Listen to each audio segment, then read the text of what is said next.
Pemirsa, tembok seluas kurang lebih 100 meter persegi di RT 0403 Kelurahan Cipete Selatan, Cilandak, Jakarta Selatan longsor. Diduga bangunan longsor ini akibat hujan deras yang mengguyur sejak malam tadi.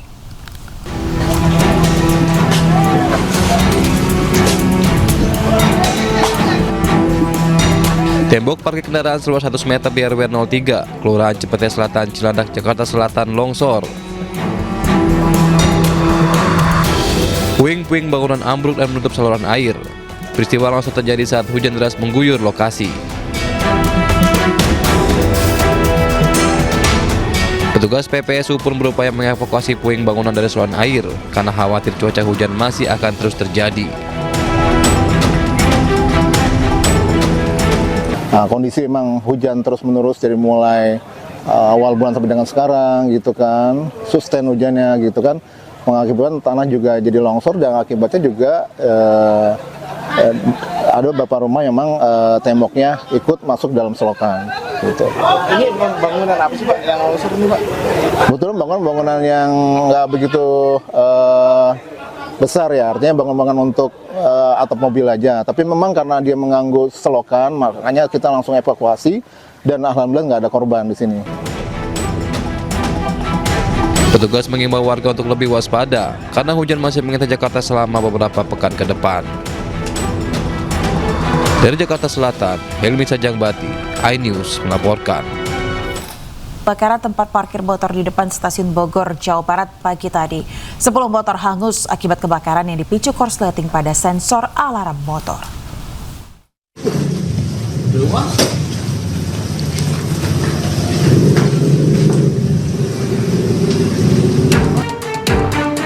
Sejumlah pegawai panik mendapati parkiran sepeda motor di lantai 3 ruko depan stasiun Bogor, Jawa Barat terbakar pada Senin pagi. 7 mobil pemadam kebakaran dikerahkan ke lokasi. Akibatnya 10 sepeda motor hangus terbakar. Kebakaran diduga akibat korsleting sensor sistem alarm motor. Penyebab tadi yang kita dapat di lokasi ada indikasi motor yang sensornya konslet dia bunyi terus, kayaknya dari situ asal mula apinya. Tak ada korban dalam kejadian ini, kerugian diperkirakan mencapai ratusan juta rupiah. Dari Bogor, Jawa Barat, Andi Firmansyah, iNews melaporkan. Menghindari jalan yang terendam banjir, pengendara motor justru terjatuh ke aliran Kali Ancol, Pademangan, Jakarta Utara. Sejumlah warga menyelam untuk mengevakuasi sepeda motor yang tenggelam.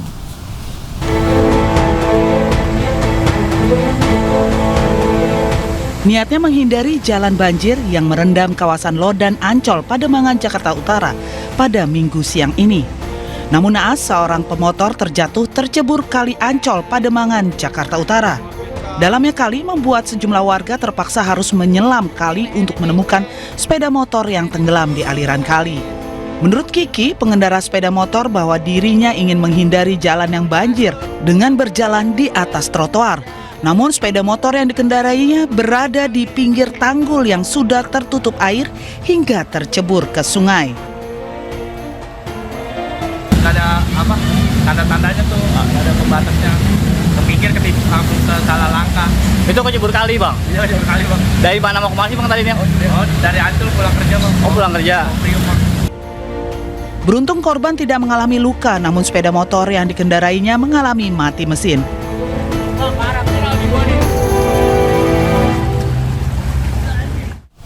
Pemirsa, tak terima ditegur karena melaju kencang di lokasi banjir, seorang pengendara motor menganiaya sepasang kekasih di Koja, Jakarta Utara. Pelaku ditangkap saat bersembunyi di rumah kerabatnya. Lu makanya pelan, kalau naik motor pelan. Udah tahu banjir. Katanya gue berdarah. Bawa dia ke polisi. Video amatir merekam pertengkaran antara sepasang kekasih dengan seorang pengendara sepeda motor di Jalan Keramat Jaya, Koja, Jakarta Utara. Lu kalau banjir pelan. Adu mulut kedua belah pihak berujung perkelahian hingga korban berinisial AP yang hendak melerai terkena pukulan pelaku berinisial YJ. Usai menganiaya korban, pelaku meninggalkan lokasi, sementara korban bersama kekasihnya melaporkan kasus ini ke Mapolsek Koja.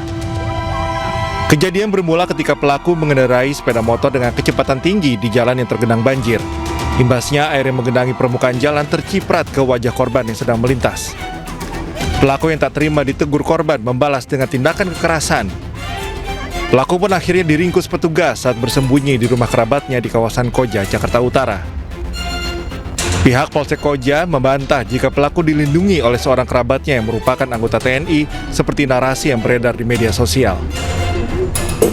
Dan pada saat itu adalah habis banjir, jadi kedua pasangan ini terciprat air dari motor daripada si pelaku dan mengenai wajah, dan sehingga terjadi percekcokan di antara keduanya. Tersebar di medsos bahwa ada pelaku dibackingi oleh anggota TNI. Sebenarnya kami luruskan bahwa justru anggota TNI inilah yang turut serta membantu pihak kepolisian dalam mengamankan si pelaku ini. Pelaku kini mendekam di tahanan Polsek Koja. Ia akan dijerat pasal tentang penganiayaan dengan ancaman hukuman lebih dari 2 tahun penjara. Dari Jakarta, Sofyan Firdaus, iNews melaporkan. Sementara itu, pemirsa, puluhan pengendara motor kembali terlihat melintas di ruas tol Cakung Semper, Jakarta Utara pagi ini. Keberadaan pemotor di jalur bebas hambatan ini diduga karena kondisi jalan arteri di sekitar kawasan Cakung dan Cilincing masih tergenang air. Berdasarkan video kiriman warga terpantau di lapangan, pemotor melintas secara beriringan tepat di bahu jalan tol di ruas tol Cakung Semper pagi tadi. Namun kali ini tidak nampak pengawalan petugas. Diduga puluhan pemotor masuk tol untuk menghindari genangan air di jalur non tol di kawasan Cakung dan Cilincing yang dinilai membahayakan keselamatan serta berpotensi menyebabkan kendaraan mogok.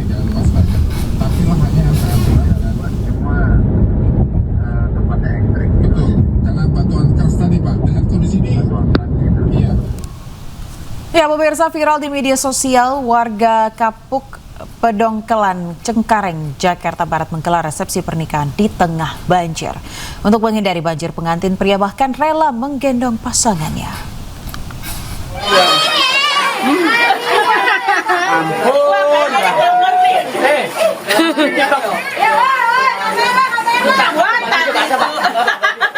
Iya, bajunya tuh bawahnya.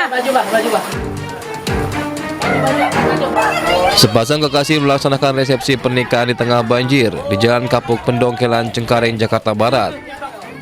Untuk menghindari genangan air, pengantin pria bahkan rela menggendong pasangannya ke panggung resepsi. Aksi ini pun viral di media sosial. Meski sempat ingin membatalkan acara, pengantin wanita akhirnya memutuskan untuk tetap melanjutkan resepsi di tengah banjir. Puji syukur ya, alhamdulillah. Tapi saya sempat putus asa juga. Saya pas pagi saya membatalin ya acara saya, sampai saya melihat banjir. Saya takutnya orang-orang nggak pada datang. Saya putus asa di situ. Akhirnya bapak saya terus mendorong saya, saudara saya. Kata dia, sabar. Ini dari Allah ya kan. Ibaratnya berkah dan berkah. Percaya saya, akhirnya saya bismillah. Genangan banjir terjadi usai hujan deras mengguyur di malam sebelum acara. Banjir akhirnya berangsur surut selama acara berlangsung. Dari Jakarta, Miftahul Gani, iNews melaporkan. Pemirsa, hujan deras yang terus mengguyur Jakarta dan sekitarnya membuat kawasan permukiman Rawa Indah, Pegangsaan 2, Kelapa Gading, Jakarta Utara terendam banjir. Ketinggian air mulai kisaran 30 cm hingga membuat akses keluar masuk permukiman terputus. Dan berikut laporan jurnalis iNews Indira Utomo. Ya pemirsa, hujan deras yang melanda wilayah Jakarta dan sekitarnya sejak Sabtu malam memang mengakibatkan banjir semakin meluas di beberapa titik. Salah satunya di kawasan Jakarta Utara, yakni perumahan Rawa Indah. Di sekitar saya bisa dilihat memang perumahan warga ini mulai terendam banjir karena air semakin tinggi sejak malam, dan bisa dilihat di sini anak-anak ikut berenang untuk mengaliri air ke dalam gang perumahan. Dan saat ini saya akan berbincang dengan salah satu warga ataupun pemilik rumah di Rawa Indah, yakni Ibu Rini. Selamat pagi Ibu Rini. Selamat pagi, Mbak. Ya, Ibu bisa diceritakan sedikit bagaimana kondisi perumahan Rawa Indah sejak malam tadi? Kondisi perumahan Rawa Indah, bukan perumahan ya Mbak, Kampung Rawa Indah itu terendam banjir mulai kemarin subuh. Jadi ceritanya itu hujannya itu dari jam 10 malam sampai jam 10 pagi itu nggak berhenti-berhenti. Nah, mulai masuk ke rumah warga itu dari jam 3 subuh, seperti itu. Kemudian untuk ketinggian airnya Bu bisa dijelaskan sedikit? Ketinggian airnya di Kampung Rawa Indah ini bervariasi ya Mbak, karena rumah warga itu kan nggak sama semua, ada yang tinggi, ada yang pendek, seperti itu. Untuk Ibu sendiri sekarang apakah mengungsi juga atau tinggal di rumah lantai 2 Bu? Aku alhamdulillah tidak mengungsi karena aku ada lantai rumah 2 ya, rumah 2 lantai, iya. Terima kasih Bu. Ya, tadi merupakan salah satu bincang kami dengan warga yang memiliki rumah di kawasan Rawa Indah. Warga setempat juga mengharapkan adanya bantuan dari pemerintah karena memang mereka ini sulit untuk mengakses keluar masuk dari gang ini. Dari Jakarta, Indira Utomo, Ahmad Putra, iNews melaporkan. Pemirsa, waspada saat banjir, biawak hingga ular sanca masuk permukiman warga. Di Tanjung Priok, Jakarta Utara, ular sanca sepanjang 5 meter dipadati di plafon rumah warga.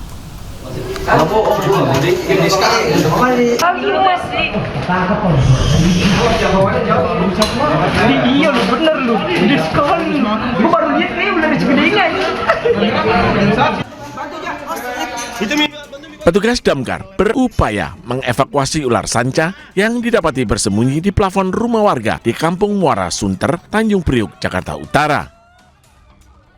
Ular sanca sepanjang 5 meter ini masuk ke permukiman warga saat kawasan ini terendam banjir Minggu sore.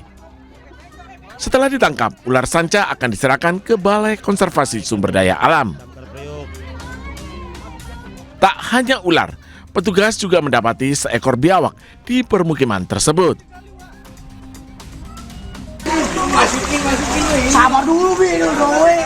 Di Kemayoran, Jakarta Pusat, warga panik mendapati ular sanca sepanjang 3 meter di permukiman RT 12 RW 6 Kelurahan Serdang. Ular diduga berasal dari Kali Sunter yang meluap. Usai ditangkap, ular dibawa ke area masjid yang tidak tergenang banjir. Jam tujuan Pak, itu ya itu awalnya dari depan kali, nah itu terus ketangkepnya di dalam gang belakang sini Pak, gang 23. Warga diimbau tetap waspada saat banjir karena banyak hewan liar keluar dari habitatnya dan masuk ke permukiman warga. Tim iNews melaporkan. Pemirsa, ratusan calon penumpang kereta rela antri panjang di Stasiun Gambir, Jakarta Pusat demi merefund tiket perjalanan akibat dampak banjir di wilayah Pekalongan, Jawa Tengah. Antrian panjang calon penumpang kereta terjadi di loket pengembalian tiket Stasiun Gambir, Jakarta Pusat. Ratusan calon penumpang memilih membatalkan tiket perjalanan kereta jarak jauh imbas dibatalkannya 10 perjalanan kereta api dari Stasiun Gambir menuju sejumlah kota di Pulau Jawa. Pembatalan ini merupakan dampak dari adanya banjir yang merendam jalur rel kereta di wilayah Pekalongan, Jawa Tengah. Sejumlah calon penumpang kereta pun akhirnya memilih menggunakan moda transportasi alternatif lainnya untuk sampai ke lokasi tujuan. Selain di Stasiun Gambir, pembatalan keberangkatan kereta juga terjadi pada 5 jadwal keberangkatan dari Stasiun Senen, Jakarta Pusat. Dari total 2.859 orang penumpang yang dijadwalkan berangkat menggunakan 15 kereta api dari 2 stasiun tersebut, 989 penumpang kereta diantaranya memilih untuk melakukan pembatalan pada hari ini. PT KAI Daob 1 Jakarta memastikan akan mengembalikan biaya tiket 100% bagi calon penumpang kereta yang melakukan refund maksimal 7 hari ke depan dari jadwal keberangkatan. Dari kereta dari Jakarta untuk Semarang karena pembatalan tiket, jadi saya harus mengurus lagi untuk tiket ke Semarang dengan kendaraan transportasi beda karena kan ada banjir. Dari KAI Daob 1 Jakarta menyampaikan permohonan maaf pada para penumpang atau pelanggan kereta api yang terdampak akibat dari banjir ini. bagi penumpang ataupun pelanggan bisa melakukan refund tiket. Kami kembalikan biaya tiket 100% dan bisa di-refund sampai dengan 7 hari ke depan dari jadwal keberangkatan. Pagi ini pemirsa, masih banyak calon penumpang yang merefund tiket perjalanan kereta api. Dan berikut liputan jurnalis Kea Dea Rosa dari Stasiun Gambir, Jakarta Pusat.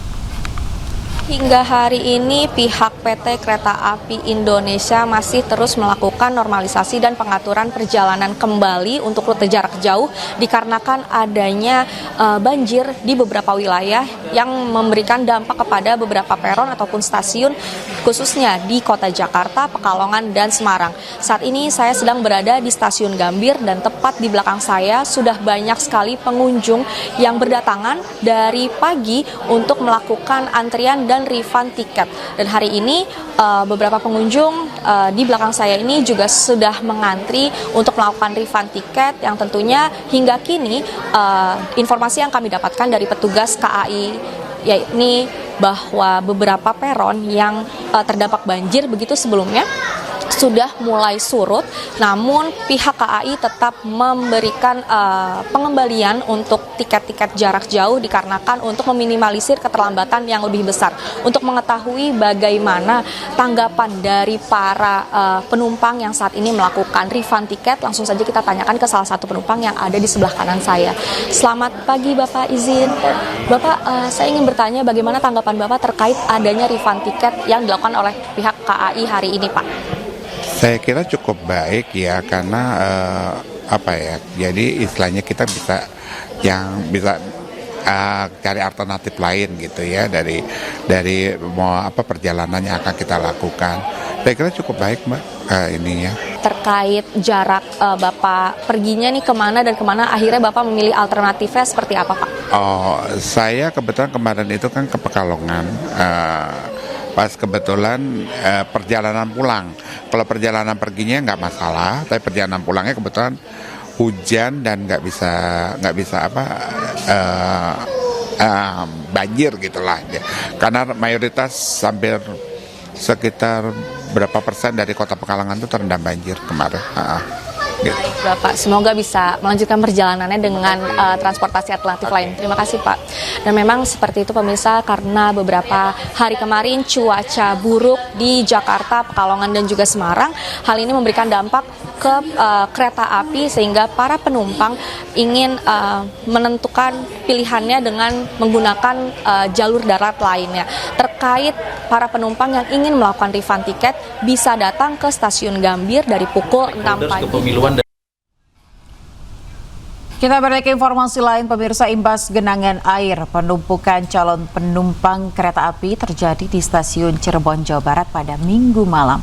Meski PT KAI memberikan opsi pengembalian tiket, sebagian besar penumpang lebih memilih menunggu daripada mengganti moda transportasi.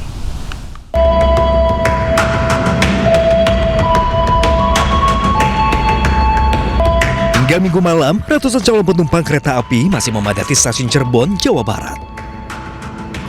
Sebagian besar di antaranya merupakan para penumpang yang terdampak pembatalan keberangkatan yang rela menunggu berjam-jam daripada beralih menggunakan moda transportasi lain. Sebelumnya, masih adanya genangan air di sejumlah jalur rel lintasan di beberapa Daop 4 Semarang dan Daop 1 Jakarta. PT KAI lakukan rekayasa pola operasi hingga membatalkan puluhan perjalanan. 28 kereta api batal berangkat, sedangkan 7 kereta api memutar ke jalur selatan. Namun, meskipun ada beberapa calon penumpang yang berganti mode transportasi, sebagian besar penumpang justru lebih memilih untuk tetap bertahan berjam-jam dan menunggu kereta api berikutnya ketimbang melakukan pengembalian tiket. Nunggu lagi, akhirnya saya beli tiket lagi Gunung Jati harusnya 18.49, cuman delay katanya sampai 2 jam. Tapi pengembalian sempat? Pengembalian alhamdulillah 100% sih yang pembatalannya. Cuman beli lagi tiket gitu? Beli lagi tiket, ya gitu. Dapatnya jam berapa? Dapatnya jam 18.49 harusnya. Sekarang udah jam segini keretanya belum datang. PT KAI Daop 3 Cirebon melakukan pengembalian tiket 100%. Sedangkan bagi penumpang yang tetap ingin melanjutkan perjalanan, bisa menggunakan kereta api berikutnya dengan tujuan yang sama. Dari Cirebon, Jawa Barat, Mardika, iNews melaporkan. 6 orang penambang emas ilegal ditemukan tewas di dalam lubang berasap di area pertambangan Antam di Bogor, Jawa Barat. 4 orang lainnya diduga masih terjebak di dalam lubang.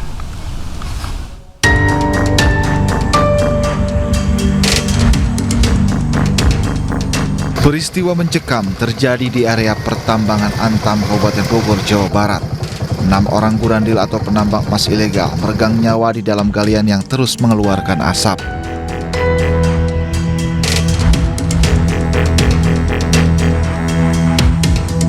Seluruh korban merupakan warga Kampung Uruk, Sukajaya, Bogor.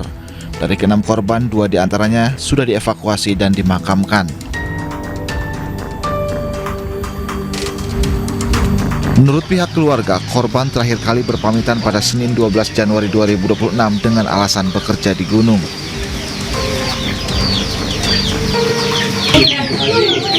orang. Menurut selamat 5 yang dirawat di rumah sakit Jogja. Informasi terakhir yang masih ada di lubang ada berapa? Ada 4 lagi. Hingga saat ini, petugas masih berusaha mengevakuasi para korban. Sulitnya medan dan kendala cuaca serta masih banyaknya kepulan asap menjadi kendala bagi petugas untuk evakuasi para korban. Dari Bogor, Jawa Barat, Wildan Hidayat, iNews melaporkan. Ratusan rumah di Karawang, Jawa Barat, pemirsa, terendam banjir. Ketinggian air mencapai 1,5 meter membuat warga harus mengungsi.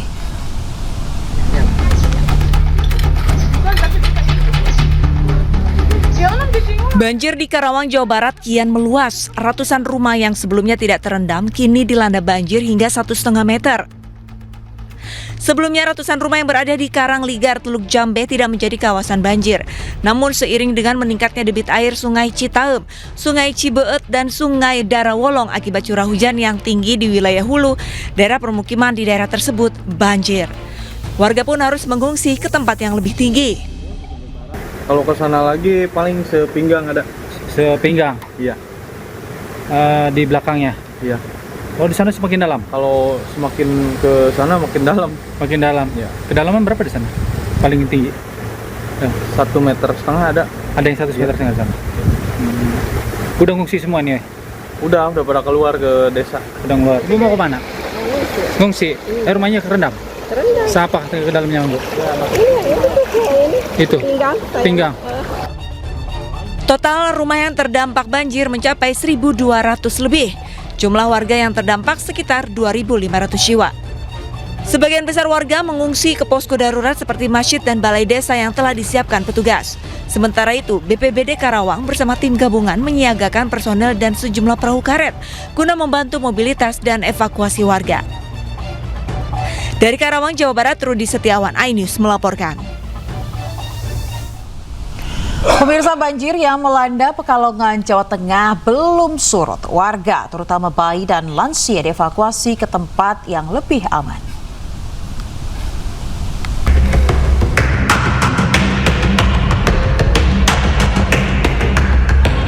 Aparat Polres Pekalongan mengevakuasi bayi berusia 15 hari beserta orang tuanya yang terjebak banjir setinggi 70 cm di Desa Pait, Kecamatan Siwalan, Kabupaten Pekalongan, Jawa Tengah.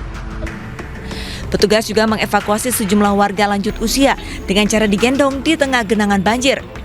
Mereka kemudian dievakuasi menggunakan mobil polisi ke tempat yang lebih aman. Ada 214 masyarakat pengungsi yang kita evakuasi. Kita sudah menyiapkan 3 posko pengungsian, yaitu di Kecamatan Siwalan, kemudian di Lokatek. Kita berupaya tetap memberikan bantuan kepada seluruh masyarakat yang terdampak banjir, baik itu melakukan evakuasi. Sementara di lokasi pengungsian, kebutuhan dasar warga sangat terbatas. Para pengungsi masih membutuhkan selimut, makanan siap saji, obat-obatan, dan alas tidur. Kondisi rumah seberapa itu? Setengah Di dalam pinggang ya? Mbak, kebutuhannya apa yang sekarang dibutuhkan pengungsi? Apa? Pampers, pakaian, minyak, selimut, ya alat mandi, sabun-sabun ya. Hingga saat ini banjir di Kabupaten Pekalongan masih merendam sejumlah wilayah di Kecamatan Siwalan dan Kecamatan Seragik. Desa Pait menjadi wilayah terparah di mana sebanyak 3.320 jiwa terdampak. Dari Pekalongan, Jawa Tengah, Suryono Soekarno, iNews melaporkan. Pemirsa, 9 hari Kabupaten Pati, Jawa Tengah dikepung banjir. Akibatnya warga mulai terserang berbagai penyakit.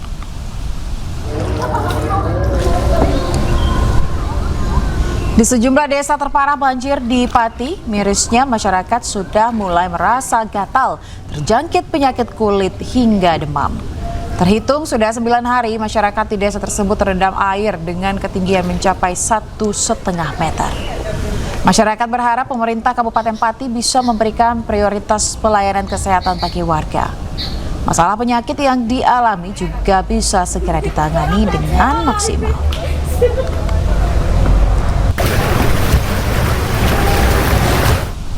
Ya pemirsa, untuk informasi terkini kita sudah terhubung dengan rekan Vindi Agil di Desa Mustokoharjo, Pati, Jawa Tengah. Selamat siang, Vindi. Seperti apa kondisi banjir saat ini? Apakah ketinggiannya masih mencapai lebih dari 1 meter? Baik, selamat siang Ayah yang ada di studio dan pemirsa yang ada di rumah. Saat ini saya melaporkan langsung dari Desa Mustokoharjo, tepatnya di Dukuh Ngandru. Saat ini ketinggian air masih tetap sama antara 1 meter hingga 1,5 meter. Dan yang paling minim di sini adalah ketinggian sekitar 60-70 cm, itu pun di jalan desa. Bisa kita lihat di belakang saya ini, kita lihat kan, di jalan desa itu kurang lebih sudah di atas, ini ya, sudah di atas lutut orang dewasa. Dan masyarakat di sini mobilitasnya tetap menggunakan sampan, menggunakan perahu, bahkan untuk mengangkut barang-barang logistik dan berbagai pekerjaan mereka tetap menggunakan sampan dan perahu ini untuk mobilitas sehari-hari. Pasalnya, melewati jalan desa ini tidak bisa menggunakan alat transportasi lain selain perahu. Misalkan motor ataupun mobil tidak bisa melewati area ini. Karena di jalan Desa Mustokoharjo, Dukuh Ngandru ini ketinggian air paling rendah itu di atas lutut orang dewasa. Dan bisa kita lihat di sini. Di sini rumah warga, ketinggian air sudah mencapai hampir setengah rumah ya, hampir setengah rumah. Dan dapat kami informasikan, kayak di sini, warga itu tadi sempat kami berbincang dengan mereka, dia mengeluhkan terkait kurangnya pasokan makanan siap saji serta penanganan kesehatan yang saat ini dikeluhkan oleh masyarakat. Pasalnya mereka mulai terjangkit penyakit dan lain sebagainya seperti itu Ayah, dan menginginkan mendapatkan prioritas penanganan kesehatan bagi warga yang terdampak di Dukuh Ngandru ini. Kita bisa lihat di sana mobilitas masyarakat mulai ramai dari pagi tadi, dan kita informasikan juga bahwasannya anak-anak yang pergi bersekolah juga dinaikkan di atas perahu atau sampan oleh masyarakat karena memang tidak bisa dilalui aksesnya. Begitu Ayah yang dapat kami laporkan. Baik, terkait dengan bantuan, Vindi, apakah masyarakat di sana membutuhkan barang-barang spesifik mungkin seperti Pampers dan lain-lain? Kalau bantuan yang sudah masuk, kayak makanan siap saji dan lain sebagainya, memang sudah ada, akan tetapi banyaknya warga yang terdampak di desa ini tidak mencukupi pasokan tersebut ya. Mereka juga membutuhkan seperti Pampers, obat-obatan seperti minyak angin dan lain sebagainya, karena masyarakat di sini juga mengeluhkan masalah demam, batuk, pilek dan lain sebagainya seperti itu Ayah. Dan kita bisa lihat di sana ya, di sana anak-anak sekolah menaiki sampan untuk pulang ke rumah mereka. Ya secara mandiri mengayun sampannya, bagaimana caranya biar supaya pakaian mereka tidak basah. Begitu ya, kita bisa lihat di depan sana ya. Baik, ini artinya sekolah masih aktif meskipun banjir ya, Vindi ya? Sekolah masih tetap aktif, mereka tetap bersekolah dalam kondisi banjir seperti ini. Dan kami sempat berbincang dengan warga tadi, prioritas untuk anak-anak sekolah ini memang diutamakan karena setelah libur panjang ini mereka langsung dilanda banjir, begitu ya. Baik, berarti tidak expect akan terjadi banjir pada pagi hari ini. Dan terkait dengan jumlah korban yang mengungsi di sana, berapa kepala keluarga yang diungsikan? Di sini kurang lebih ada sekitar 500 warga yang terdampak karena Dugo ini adalah perdukuhan. Mereka kebanyakan mengungsi itu di rumah saudara, terus ke rumah saudara, pokoknya family mereka ya. Karena kita lihat tadi posko pengungsiannya kosong. Mereka memilih menginap di rumah saudara dan lain sebagainya seperti itu ya. Dan baik. Sebagiannya juga mereka masih tetap bertahan lantaran memiliki hewan ternak dan lain sebagainya. Begitu yang dapat kami laporkan, Ayah. Baik. Baik, Vindi, terima kasih atas laporan Anda langsung pada siang hari ini. Selamat bertugas kembali, jaga kesehatan dan keselamatan Anda. Pemirsa, tim SAR berhasil menemukan puing-puing pesawat hilang yang membawa 10 penumpang di kawasan Gunung Bulu Saraung, Pangkep, Sulawesi Selatan. Petugas memperluas radius pencarian korban dengan menggunakan drone.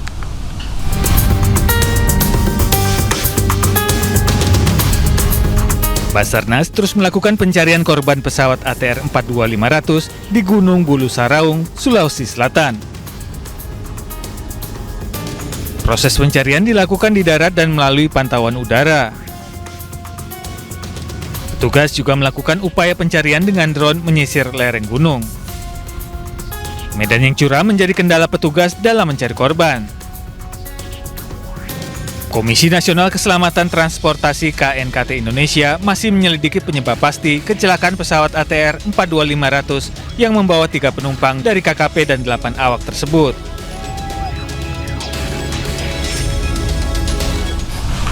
Sementara itu, pemirsa, tim SAR gabungan menemukan 1 jenazah korban pesawat ATR 42500 di Gunung Bulu Saraung, Sulawesi Selatan pada Minggu siang. Lokasi penemuan korban berada di dinding tebing dengan kemiringan ekstrim hingga 90 derajat sehingga menyulitkan proses evakuasi.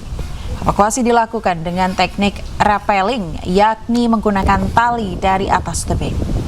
Setelah berhasil ditarik dari dinding tebing, korban akan segera dibawa menuruni jalur darat menuju posko Tompo Bulu.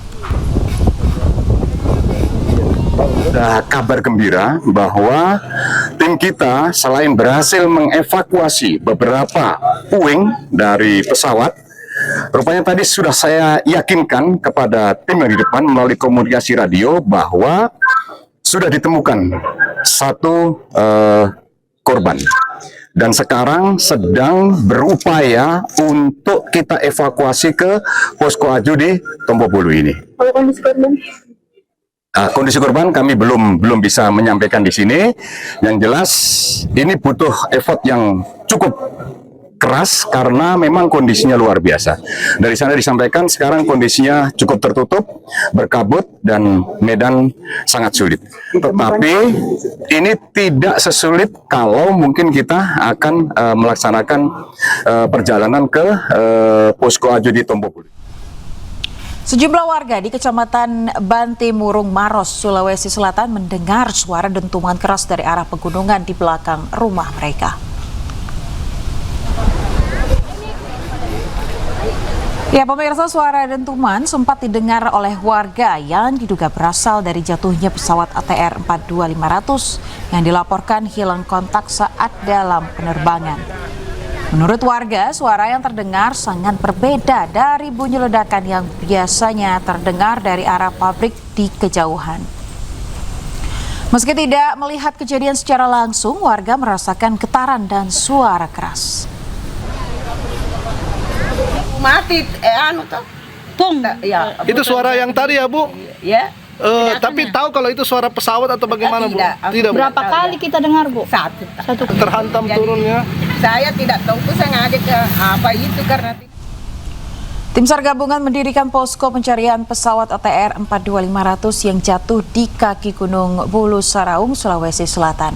Sementara itu, pemirsa, Bidokes Polda Sulawesi Selatan mendirikan posko antemortem di kawasan Leang-Leang, Kabupaten Maros. Pesawat ATR 42500 milik maskapai Indonesian Air Transport dilaporkan hilang kontak saat terbang dari Yogyakarta menuju Makassar, Sulawesi Selatan.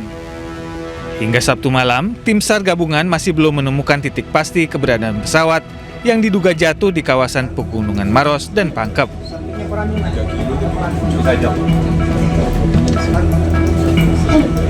Hasil koordinasi posko utama di Kabupaten Maros menyebutkan pencarian yang dilakukan di wilayah Leang-Leang belum membuahkan hasil. Namun sejumlah temuan justru muncul dari wilayah Kabupaten Pangkep. Seorang pendaki yang berada di puncak Gunung Bulu Saraung, Kabupaten Pangkep, mengaku mendengar suara pesawat terbang rendah sekitar pukul 1 siang. Selain itu, warga sekitar juga menemukan sejumlah dokumen yang diduga milik penumpang.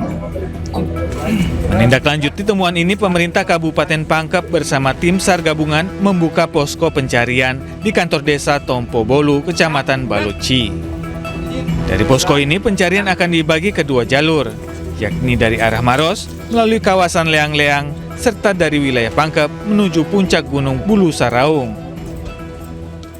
Warga sekitar menemukan ada beberapa dokumen yang diduga berasal dari pesawat karena ini merupakan dokumen-dokumen seperti yang ada di dalam pesawat itu sendiri seperti manifest, kemudian tentang operasional atau SOP prosedur dari pesawat Indonesian Air. Ada juga fotokopi KTP yang diduga dari salah satu penumpang pesawat tersebut atas nama Yoga. Sementara itu, Bidokes Polda Sulawesi Selatan mendirikan posko antemortem di kantor Bidokes Polda Sulsel, Jalan Kumala, Kota Makassar, Sulawesi Selatan Sabtu malam. Selain mendirikan posko antemortem, Bidokes Polda Sulsel juga mengerahkan 3 tim DVI yang terdiri dari 12 personel. Ketiga tim itu diberangkatkan menggunakan 3 kendaraan menuju posko SAR gabungan di Kabupaten Maros. Tim Liputan iNews melaporkan. Ya, pemirsa, untuk informasi terkini kita sudah terhubung dengan rekan Saharudin di Kabupaten Pangkep, Sulawesi Selatan. Selamat siang Saharudin, seperti apa update proses pencarian hari ini? Apakah ada penemuan fakta baru di sana? Selamat siang, baik Ayah, tentu saya akan sampaikan bahwa proses evakuasi korban pesawat ATR yang jatuh di kawasan Bulu Saraung pada hari ketiga terus dilakukan proses pencarian dengan evakuasi jenazah untuk ini. Kendala cuaca di Saraung masih cuaca semakin ini mas tebal kabutnya, terus kadang hujan dan kadang tidak begitu. Ya, baik. Untuk jumlah tim SAR sendiri ada berapa yang melakukan proses pencarian? Untuk hari ini ada yang tergabung dari 179 tim yang tergabung itu ada 74 tim yang akan melakukan operasi di atas puncak dan menyisir sebagian wilayah-wilayah yang terjauh dari tebing itu sendiri. Saharudin, saya ingin mengkonfirmasi terkait dengan satu korban yang informasi terakhir didapatkan sudah berhasil dievakuasi. Apakah betul? Untuk saat ini masih dalam proses evakuasi di lereng gunung karena jarak dari puncak itu sejauh 200 meter, namun posisi di puncak itu kabutnya makin tebal untuk hari ini, Eva. Baik, artinya dari awal penemuan korban hingga saat ini masih terus dilakukan. Jam berapa tadi penemuannya? Sebelumnya penemuannya itu kemarin ditemukan sekitar jam 3 sore, jenazah ditemukan di lereng gunung yang berada di badan pesawat sendiri. Baik, Saharudin, untuk membantu tim SAR yang bertugas, para petugas, adakah alat pembantu yang dikirimkan di sana mungkin seperti drone pengangkut jenazah atau lain-lain sebagainya? Sebelumnya diinformasikan bahwa alat yang digunakan itu menggunakan helikopter, namun cuaca yang tidak memungkinkan sehingga tetap fokus pada jalur darat untuk dievakuasi jenazahnya melalui Desa Tompobulu. Sejauh ini apakah Anda sudah mendapatkan informasi bahwa akan ada bantuan modifikasi cuaca misalnya untuk membantu proses pencarian korban? Sampai saat ini belum ada informasi yang kami dapat dari Basarnas sendiri. Baik, Saharudin, terima kasih atas laporan Anda langsung dari lokasi tempat para petugas tim SAR bertugas. Selamat bertugas kembali, Saharudin. Pemirsa, desa-desa terisolasi akibat bencana banjir bandang dan longsor di Provinsi Aceh kini mulai kembali tersambung. Akses dari dan ke wilayah terisolasi perlahan terbuka lagi seiring dengan pembangunan jembatan serta perbaikan jalan.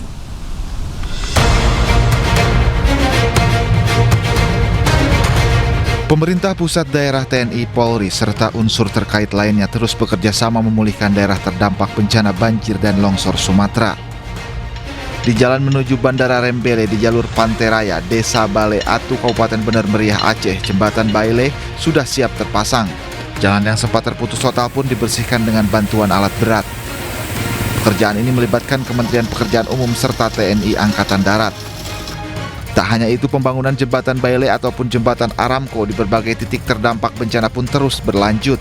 Di Desa Bener Pepanyi, Kecamatan Bener Kelipah, dan di Desa Alue Capli, Kabupaten Aceh Utara, pembangunan jembatan Aramco sudah memasuki tahap finalisasi.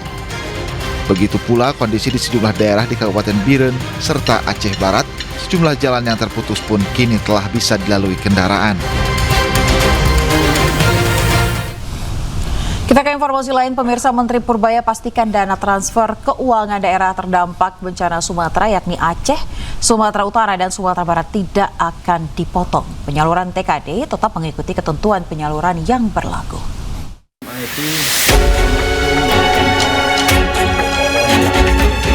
Menteri Keuangan Purbaya Yudi Sadewo memastikan dana transfer keuangan daerah atau TKD untuk Aceh, Sumatera Utara, dan Sumatera Barat yang terdampak bencana tidak dipotong.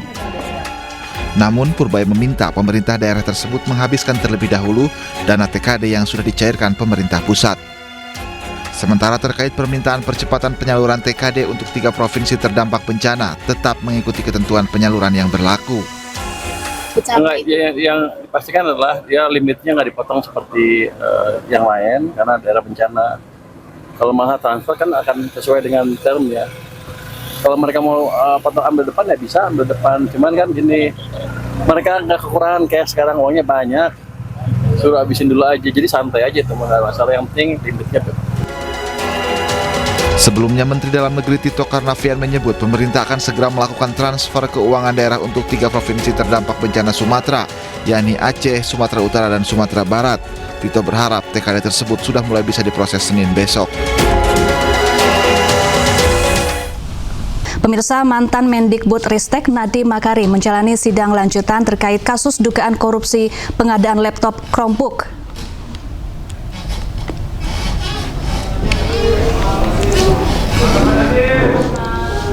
Sidang hari ini beragendakan pembuktian penuntut umum atas dakwaannya terhadap Nadiem Makarim.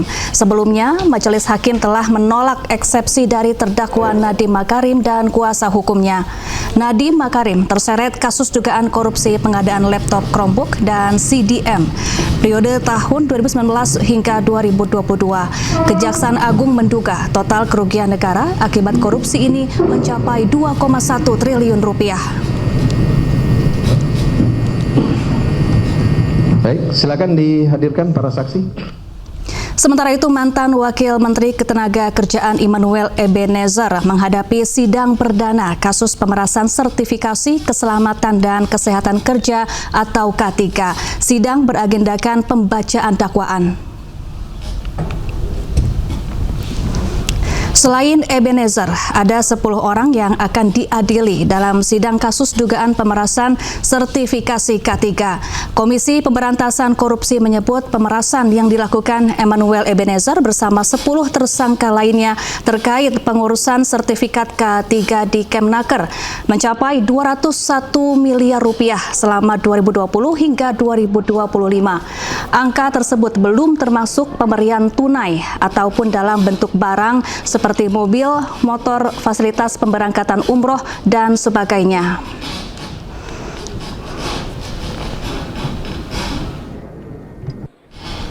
Ya, untuk mengetahui informasi terkini sudah ada rekan kami jurnalis iNews Wenda Nura di Pengadilan Tipikor Jakarta. Selamat siang Wenda, bagaimana jalannya proses persidangan Emmanuel Ebenezer?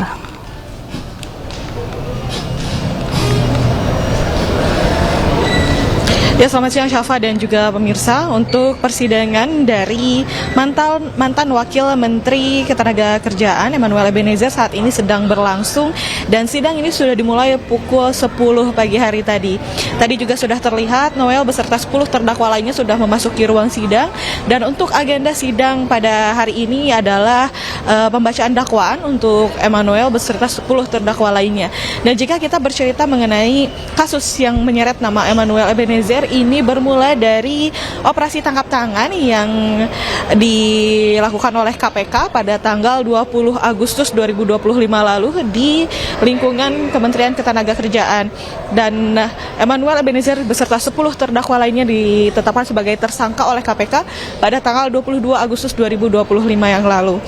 Nah, saat ini merupakan sidang perdananya dan saat ini masih berlangsung, dan jika nantinya ada informasi terbaru akan segera kami informasikan juga kepada Anda dan juga pemirsa.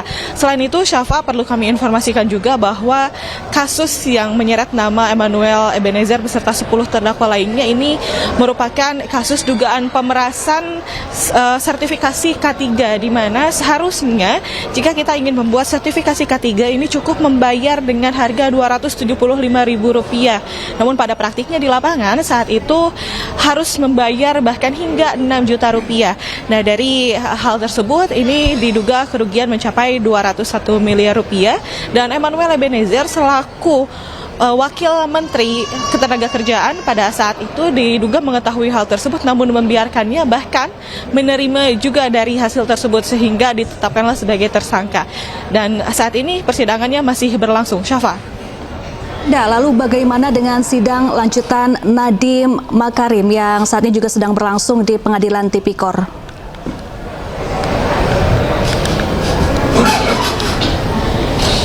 Baik, betul sekali Syafa, bahwa untuk kasus yang menyeret nama mantan Menteri Pendidikan dan Kebudayaan Nadiem Makarim juga saat ini sedang digelar, bahwa sidang ini merupakan sidang lanjutan dari sidang sebelumnya, bahwa agenda sidang pada hari ini adalah pembuktian dari terdakwa, di mana Nadiem ini sudah membawa 9 saksi dan saksi tersebut merupakan tim dari pengadaan Chromebook begitu.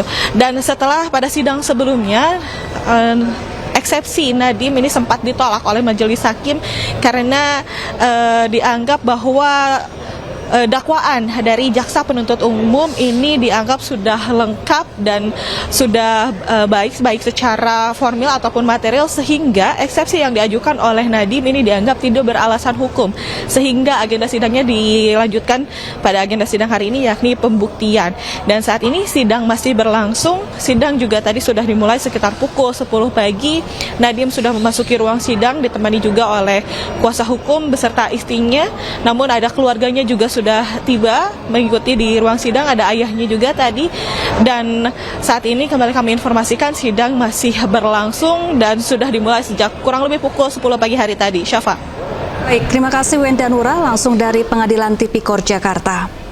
Kita ke informasi lain, pemirsa. Pemerhati telematika Roy Suryo menanggapi video yang diduga Egy Sujana yang mengendarai mobil mewah saat sedang berobat di Malaysia. Roy menyebut bahwa video tersebut asli dan merupakan video baru. Ya, sama-sama. Isbul, keren siapa? Allahu Akbar. Takbir. Allah Akbar.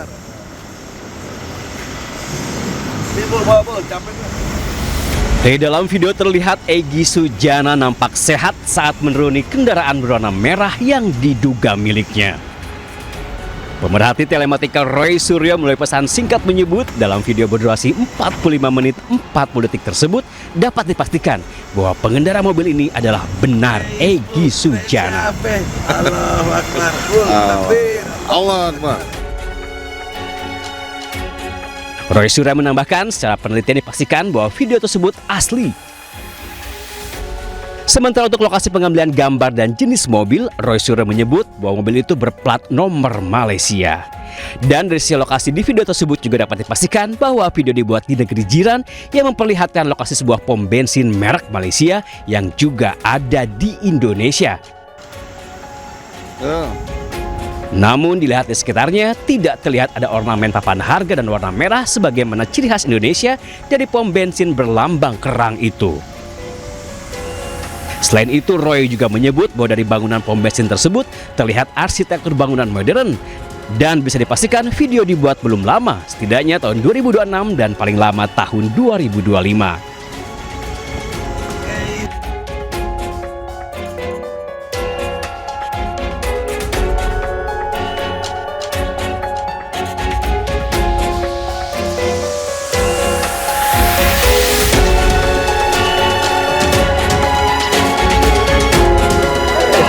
Sebelumnya, Egy Sujana berangkat ke Malaysia pada Jumat lalu untuk berobat dari sakit kanker ususnya. Egy Sujana menggunakan kursi roda saat tiba di bandara. Sementara terkait pertemuannya dengan Presiden ke-7 RI Joko Widodo di Solo, Egy Sujana menegaskan bahwa kehadirannya bukan untuk meminta maaf. Yang bagus, Pak Jokowi akhlaknya bagus. Dia terima kita dengan baik. Padahal dia merasa yang difitnahin. Itu akhlak, saya merasa Jokowi jauh lebih baik. Dalam kasus ijazah Jokowi, status Egy sebagai tersangka kini telah dihentikan setelah terbit surat penghentian penyidikan atau SP3 dari kepolisian.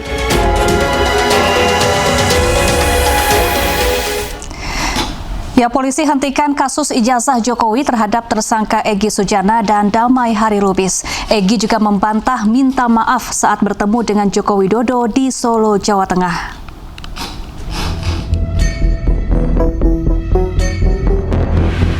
Saya datang bukan untuk minta maaf. Itu saya sampaikan depan beliau.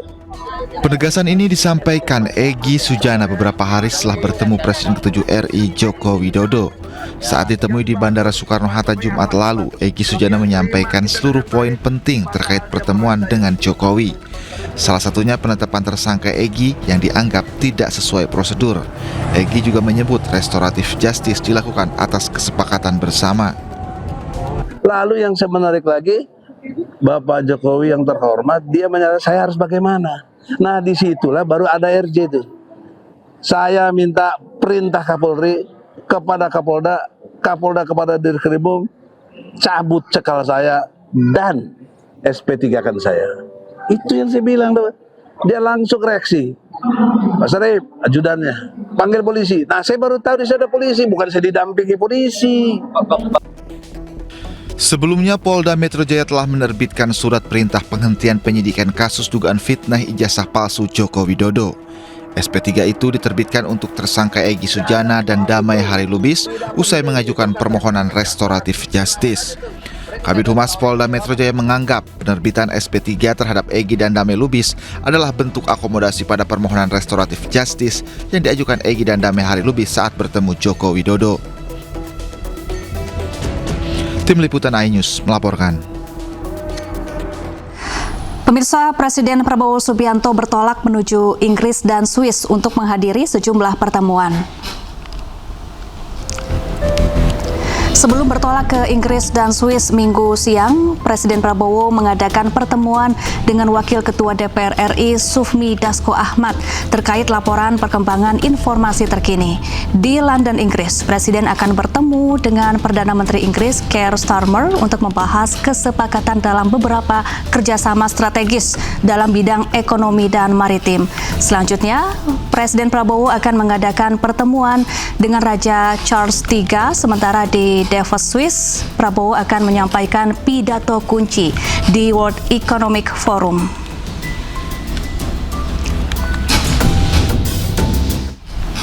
Sebelumnya, Presiden Prabowo Subianto dan Presiden ke-7 RI Joko Widodo menjadi saksi pernikahan Sekretaris Pribadi Prabowo Agung Surahman dan pasangannya Aulia Mahardiana Warsitoarti. Akad nikah Agung Surahman dan Aulia berlangsung di Gedung Sasono Utomo, Taman Mini Indonesia Indah Minggu siang. Prabowo dan Jokowi duduk di sisi kanan dan kiri meja akad, mendampingi proses ijab kabul. Keduanya tampak kompak mengenakan setelan jas lengkap dengan kopiah hitam.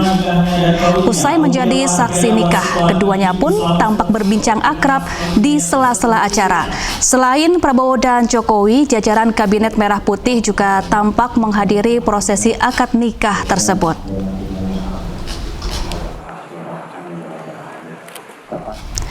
Kita ke informasi lain, pemirsa. Penyerahan SK Menteri Kebudayaan di Keraton Solo diwarnai keributan. Salah satu kerabat Keraton Solo mengajukan keberatan atas SK dari Menteri Kebudayaan tersebut.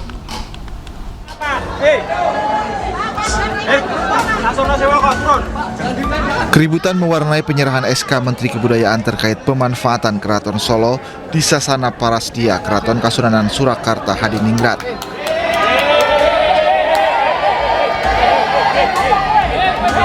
Keributan berawal saat adanya interupsi kerabat Keraton Solo GKR Panembahan Timur Rumbai-Rumbai. GKRP Timur menyampaikan keberatan terkait SK dari Menteri Kebudayaan tersebut. Menyikapi hal tersebut, Menteri Fadli mendengarkan dan memberi tanggapan serta berjanji akan menyediakan waktu untuk mendengarkan lebih lanjut keberatan tersebut dalam situasi yang kondusif.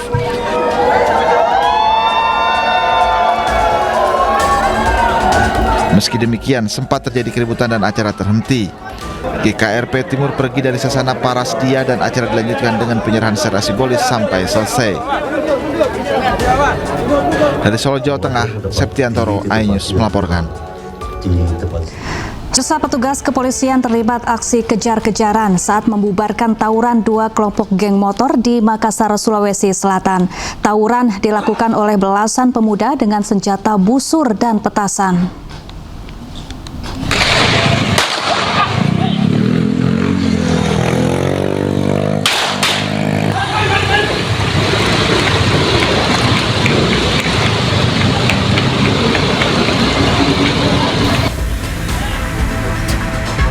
Aksi kejar-kejaran terjadi saat petugas Resmo Polsek Panakukang membubarkan tawuran di Jalan Urip Sumoharjo, Kecamatan Panakukang, Kota Makassar. Tawuran melibatkan belasan pemuda dari dua kelompok geng motor dengan senjata busur dan petasan. Petugas juga terpaksa melepaskan tembakan peringatan untuk membubarkan tawuran.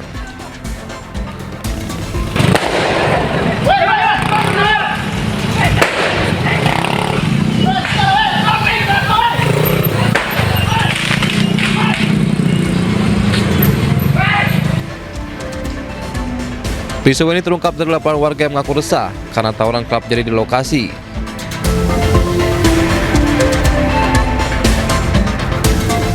Adanya laporan informasi dari masyarakat bahwa di Jalan Urip Sumoharjo ada sekelompok pemuda dan geng motor yang melakukan tawuran.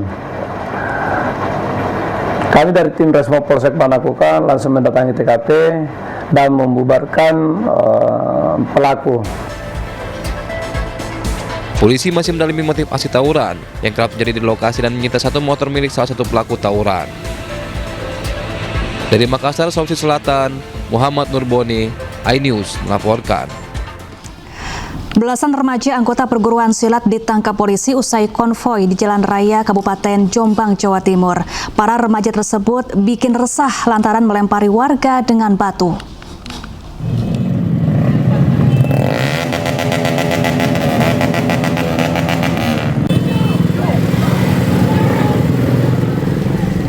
Belasan remaja konvoi dan nyaris bentrok dengan warga di tepi Jalan Raya Desa Gambiran, Kecamatan Mojo Agung, Kabupaten Jombang, Jawa Timur. Remaja ini konvoi sambil melempari warga dengan menggunakan batu. Untuk menghindari kondisi yang lebih parah, polisi yang mendapati laporan dari warga langsung datang ke lokasi.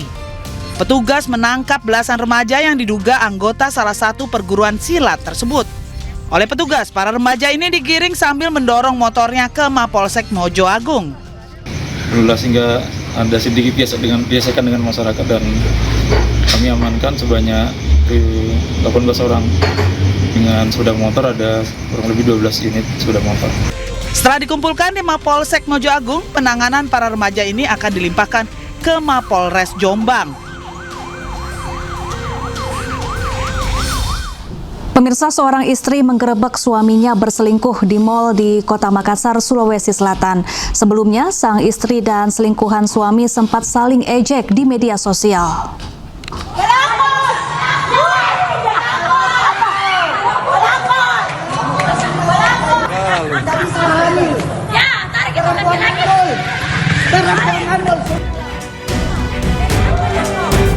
Seorang wanita pemandu lagu dikeroyok di parkiran sebuah mal di Makassar, Sulawesi Selatan viral di media sosial. Pelaku mengeroyok korban terpegok berduaan dengan suami sah pelaku. Secara membabi buta, pelaku melampiaskan emosi bahkan direkam hingga viral. Setelah polisi menerima aduan korban, petugas langsung menjemput pelaku bersama sepupunya.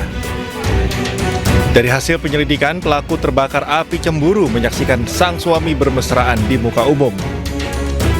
Sebelumnya, sang istri dan selingkuhan sang suami terlibat cekcok hingga saling caci maki di media sosial. Jadi mereka melakukan aksinya dengan cara merekam dan melakukan penganiayaan di muka umum di salah satu mal parkiran yang ada di Makassar, sehingga kami menindaklanjuti melakukan penangkapan terhadap diduga pelaku yang ada di Makassar. Dua pelaku kini ditahan di Satreskrim Polrestabes Makassar. Mereka dijerat pasal 170 KUH Pidana tentang pengeroyokan. Dari Makassar, Syahrul Adiaksa, iNews melaporkan. Viral juru parkir liar Pak Ogah yang menutup pintu tol keluar Rawabuaya di Cengkareng, Jakarta Barat. Polisi menangkap ke-6 Pak Ogah tersebut dan digelandang ke panti sosial.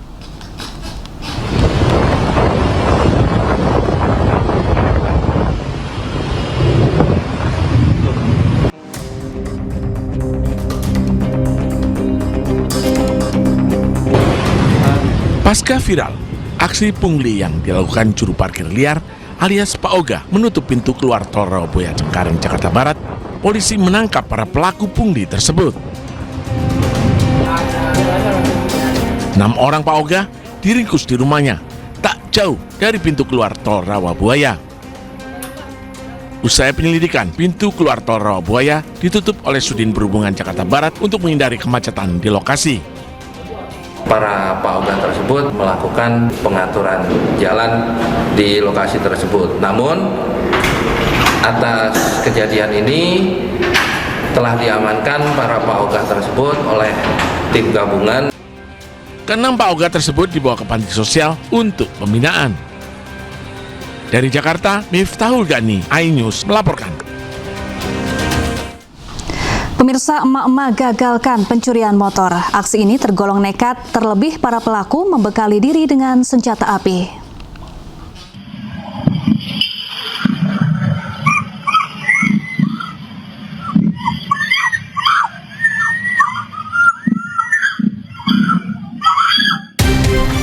Pencuri sepeda motor panik saat korbannya berteriak sambil mendatanginya di sebuah warung di Desa Penderokan, Batanghari, Jambi. Pelaku langsung menjatuhkan sepeda motor dan kabur bersama rekannya. Nah, begal. Yang satu lari arah Talang Pita. Yang satu sudah ditangani dan ditangkap. Setelah kejadian itu, 2 pelaku akhirnya ditangkap warga. Salah satu pelaku bahkan babak belur setelah dihakimi wasah. Kedua pelaku kemudian dibawa ke Polsek Bestong. Saat digeledah, polisi menemukan 1 pucuk senjata api rakitan lengkap dengan magazin dan 3 butir amunisi tajam serta sebilah pisau. Senjata itu diduga digunakan pelaku untuk mengancam korban. Kini mereka merekam di sel tahanan polisi untuk mempertanggungjawabkan perbuatannya. Dari Batanghari, Jambi, Joni Firdaus Anyus melaporkan.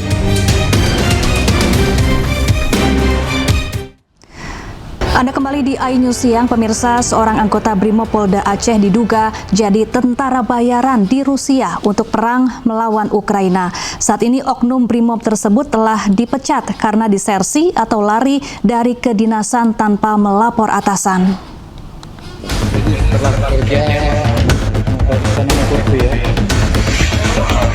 Anggota Satuan Brimopolda Aceh Bribda Muhammad Rio diduga bergabung dengan tentara bayaran Rusia.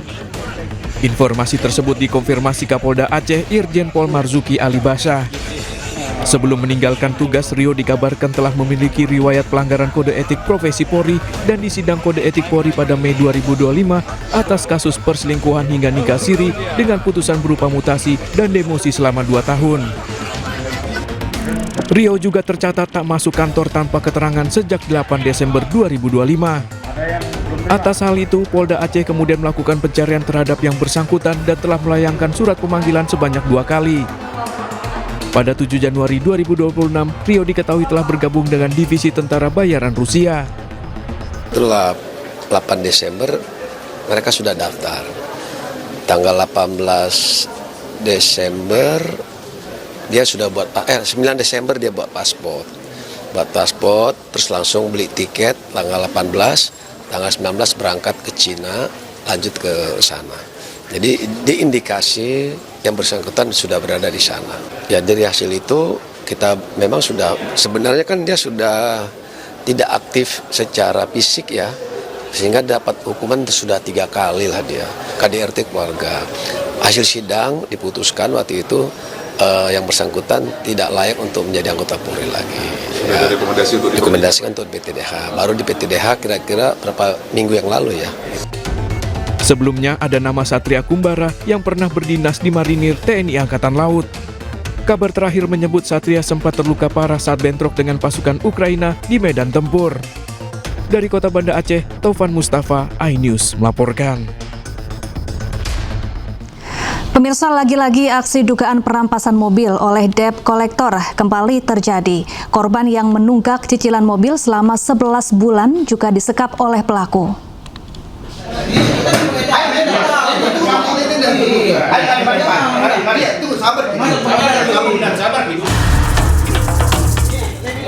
Keributan terjadi di kantor PT Bayu Saputra Perkasa di Goa, Sulawesi Selatan setelah seorang debitur bernama Saiful Imron terlibat perdebatan dengan pihak debt collector atau penagih utang. Petugas kepolisian dari Polres Goa yang menerima adanya pengaduan terkait penyekapan dan perampasan mobil kemudian mendatangi lokasi kejadian. Sebelumnya, debitur Saiful Imron mengaku didatangi 5 penagih utang yang kemudian mengarahkannya ke kantor perusahaan penagihan karena menunggak cicilan mobil selama 11 bulan. Di lokasi, debitur meminta menyerahkan kendaraan dan kunci mobil. Saya itu posisi menunggak, saya cicil itu di Kendari. Nah, tapi saya dulu ke Makassar, saya didatangi sama debt collector, 5 orang. Mereka paksa ambil mobil saya, minta kunci, tapi saya tidak kasih. Tapi mereka, saya mau keluar dari tempatnya mereka palangkan mobil. Jadi dia halang-halangi, saya tidak bisa keluar. Menganggap bahwa debitur ini disekap atau disandra. Nah, kami sekali lagi bantah bahwa tuduhan itu tidak benar.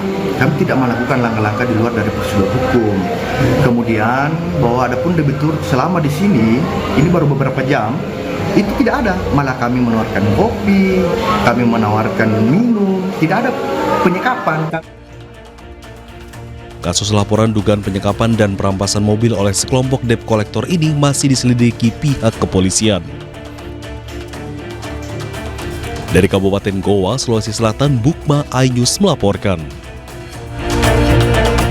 Kita ke informasi lain, pemirsa. Menghindari jalan yang terendam banjir, pengendara motor justru terjatuh ke aliran Kali Ancol, Jakarta Utara. Sejumlah warga menyelam untuk mengevakuasi sepeda motor yang tenggelam.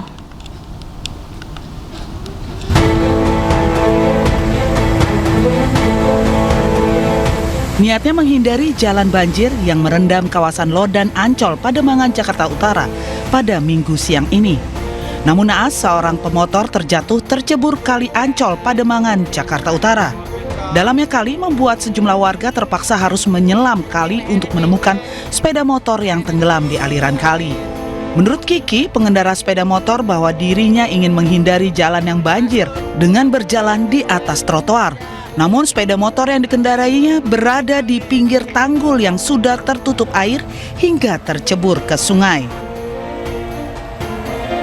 Nggak ada apa, tanda-tandanya tuh, nggak ada pembatasnya. Kepikir langsung salah langkah. Itu kecebur kali, Bang? Iya, kecebur kali, Bang. Dari mana mau kemana sih, Bang, tadinya? Oh, dari Ancol pulang kerja, Bang. Oh, pulang kerja. Beruntung korban tidak mengalami luka, namun sepeda motor yang dikendarainya mengalami mati mesin.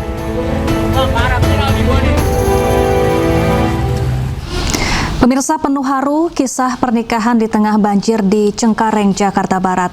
Pengantin pria bahkan menggendong pasangannya ke tempat resepsi.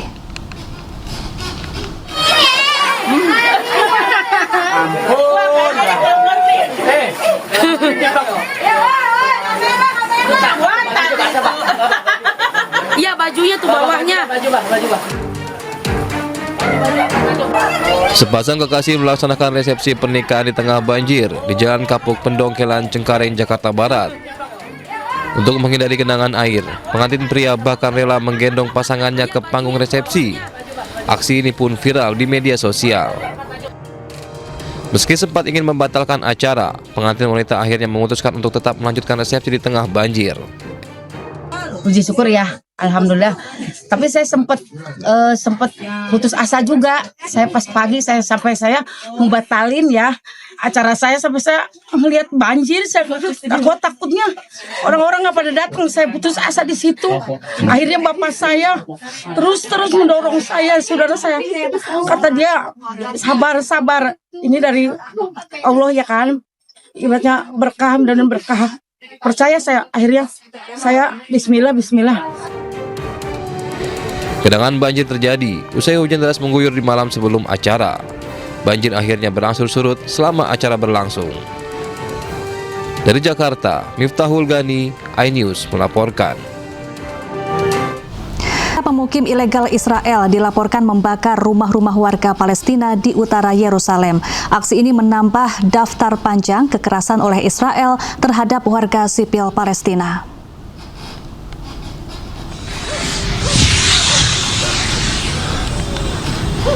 Para pemukim menyerang komunitas Hilat Al-Sidra dengan membakar sejumlah rumah milik warga Palestina. Api melalap bangunan tempat tinggal dan memaksa warga menyelamatkan diri. Belum ada laporan resmi mengenai korban jiwa, namun kerusakan material dilaporkan cukup parah.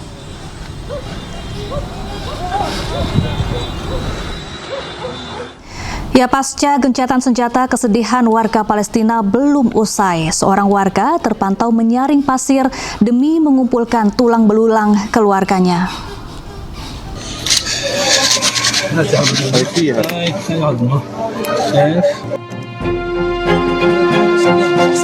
Sebuah video memperlihatkan seorang pria tengah menyaring tanah dan pasir di reruntuhan rumahnya. Pria ini adalah warga Palestina yang sedang mengumpulkan sisa-sisa tulang istri dan anak-anaknya. Pasalnya, istri dan anak-anaknya tewas saat masih berada di dalam rumahnya yang berlantai 6 dibom oleh tentara Israel. Satu persatu serpihan tulang belulang ia kumpulkan untuk nantinya dikebumikan.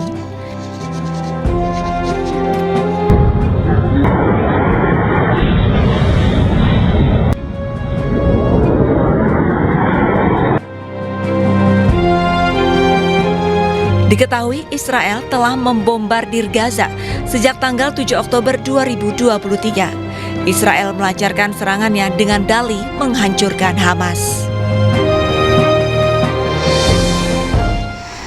Kita Kita ke informasi lain, pemirsa. Ribuan warga Denmark berunjuk rasa di kantor Kedutaan Besar Amerika Serikat di Copenhagen mengecam ambisi Donald Trump mencaplok wilayah Greenland. Massa juga menegaskan Trump lebih membutuhkan bantuan psikologis ketimbang Greenland.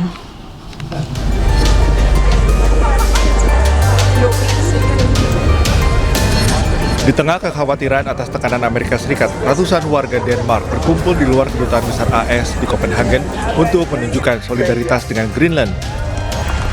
Pengunjuk rasa berbaris dan menegaskan rakyat Greenland tak dapat disuap untuk menjadi bagian dari Amerika Serikat. Para pengunjuk rasa mendesak Uni Eropa tak gentar dengan tekanan AS agar kedaulatan Greenland tetap terjaga. Aksi ini menyusul pertemuan pejabat Amerika Serikat dan Denmark yang digelar di Washington DC yang belum menemui kesepakatan terkait Greenland.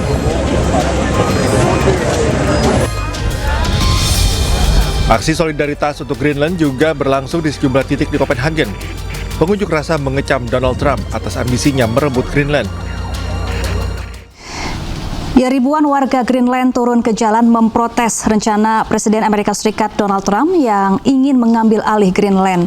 Para demonstran tegaskan Greenland bukan untuk dijual dan berhak menentukan masa depannya sendiri. Dan pemirsa, informasi ini sekaligus menutup iNews siang hari ini. Temukan informasi-informasi terbaru lainnya di www.inews.id. Dan cuplikan tayangan berita iNews dapat Anda saksikan di kanal YouTube @official iNews. Selanjutnya Anda akan menyaksikan Pemimpin Rakyat bersama Nata Arman.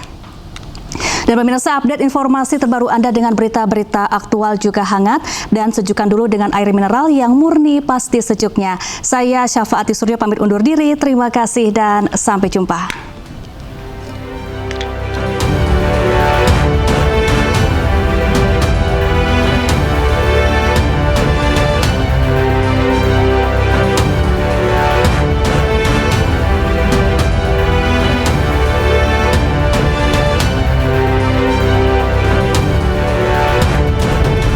Ribuan warga memadati jalanan di Nuuk, ibu kota Greenland, sembari membawa bendera Greenland serta spanduk bertuliskan Greenland tidak untuk dijual.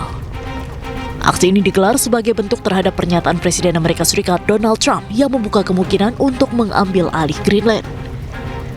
Dalam demonstrasi tersebut, Perdana Menteri Greenland Jens Frederik Nielsen turut bergabung bersama warga dan berjalan menuju konsulat Amerika Serikat. Kehadirannya menegaskan sikap pemerintah Greenland yang menolak segala bentuk upaya pembelian maupun aneksasi oleh negara lain. Warga Greenland pun menekankan mereka berhak menentukan masa depannya sendiri dan tidak ingin menjadi bagian dari Amerika Serikat. It's very important to mark that we will not be a part of America, and that we are united as Greenlandic in the Kingdom of Denmark. And will definitely not be American. Sebelumnya, Presiden AS Donald Trump menyebut Greenland sangat penting bagi keamanan nasional Amerika Serikat karena letaknya yang strategis. Ia bahkan mengancam akan mengenakan tarif impor terhadap negara-negara Eropa yang menentang rencananya.